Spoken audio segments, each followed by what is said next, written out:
Ay Siyavuş, Ha. sən başına dönürəm. Sən demək istəmirəm, amma yenə də bir məsləhət görürəm də. Ha. İstəyirəm suka işləyəm, sukalıq eləyəm. İşverənlik. Suka ne diyor? Sukadan yanı işverən.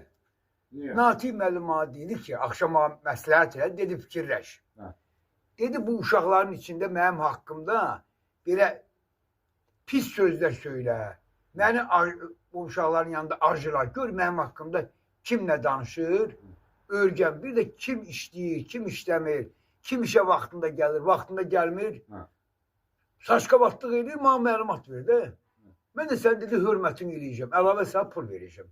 Nə məsləhət görsən bu? O ayıp değil aslında. Ayıbdır. Damatla çörek kesilsen. Hə. Bilirəm Ayıp ayıbdır. bir iş veren değil etsen. Orada ayıblıq nə var görür. Çörək pulu qazanacağım da. Ya ulan çöreğini kesmeyeceksin. Kimin çörəyini? O işin vereceksin. Değil mi? Ay işe vaxtında gəlsinlər, mən də satmayayım. Gəlsinlər işe gəlib gəlsin işləsin də.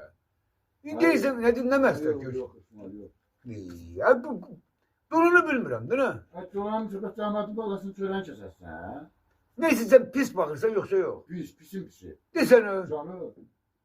Elə axşamdan fikirləşirəm. Yəni deyirsən işverənlik, Yok. işverənlik pis şeydir ha. Ha.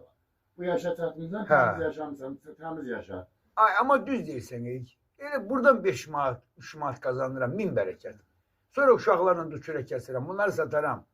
Allah çörəmi təmiz kəsər. Beğendiğin aklı yaxşı olur. Ne o çöreği yemel olmuyor. Çörək yeməli olur, eləmi?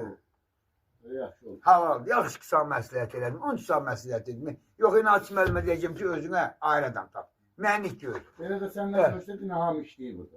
Məndən nə soruşdu? Dedi, elə dedim. Dedim, hamı işləyir, hamı da işə vaxtında gəlir. Nə bilim.